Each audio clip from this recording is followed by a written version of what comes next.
Rương sầu mò nơ đam chơi tia một băng rương bật ca đọc năm môn nơ prey vẹn. Ca nú miên dù chôn mà nẹ chmu sốc quát chỉ nẹ phnom penh tê, bần tai ban tờ lên tè mật phẹ nơ sọc cầm chai mía khai prey vẹn đầm bay chô rùm bị thi ca mong cô ca bong srei mật phẹ. Bần tóc pi rom lên sập bài rồi hốt đo mong chất đập mùi giúp sốc có sông khuôn trở lọp một sầm rạ nơ tè sầm nạ không ti rùm sọc vinh mật phẹ rồi bó quát ban khọt thả. Địch tì ní tờ sọc dục hơi plơ tờ vinh ngặt nà, khai miên cru thnạ. ប៉ុន្តែដោយសារសុកជាមនុស្សមិនសូវជឿរឿងអរូបីនិងចង់បានភាពឯកជនគាត់ក៏សម្រេចចិត្តជិះម៉ូតូចេញមកតែម្នាក់ឯងតាមផ្លូវលំដែលអំដោយវាលស្រែសងខាងសំឡេងសត្វយំបង្កជាបរិយាកាសព្រឺព្រួចលុះមកដល់ចំណុចមួយដែលមានដើមឈើទាលធំដុះនៅមាត់បឹងក្បែរផ្លូវស្រាប់តែម៉ូតូរបស់គាត់រលត់ដោយគ្មានមូលហេតុ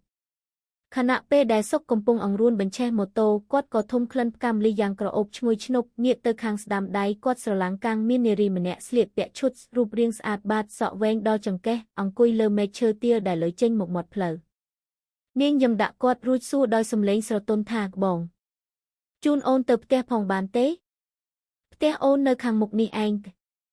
ដោយឃើញនាងស្អាតពេកសុកក៏ភ្លេចអស់នៅភាពភ័យខ្លាច ហើយក៏យល់ព្រមឲ្យនាងឡើងជិះពីក្រោយពេលនាងឡើងជិះសុកមានអារម្មណ៍ថាម៉ូតូស្រាលខុសធម្មតាដូចជាគ្មានមនុស្សជិះពីក្រោយអញ្ចឹងហើយខ្យល់ដែលបក់មកពីក្រោយខ្នងគឺត្រជាក់ដល់ឆ្អឹងខ្នង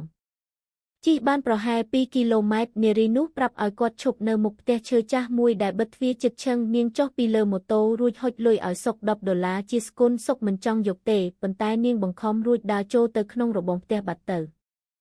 ព្រឹកឡើងសុកក៏ដកលុយនោះចេញពីកាបូបដើម្បីទិញកាហ្វេស្រាប់តែគាត់ស្ទើរតែលេចនំក្នុងខោលុយ$10នោះបានคล้ายជាក្រដាសសែនខ្មោចក្រដាសដុតខ្មោចទៅវិញ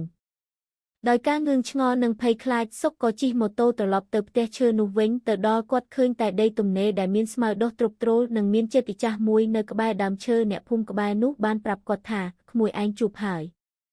ក្មេងស្រីម្ចាស់ផ្ទះនឹងស្លាប់ដោយសារគ្រោះថ្នាក់ចរាចរណ៍នៅដើមឈើទាលនឹងកាលពី 3 ឆ្នាំមុននាងតែងតែចេញមកសុំអ្នកដំណើរជិះទៅផ្ទះបែបនឹងឯងចប់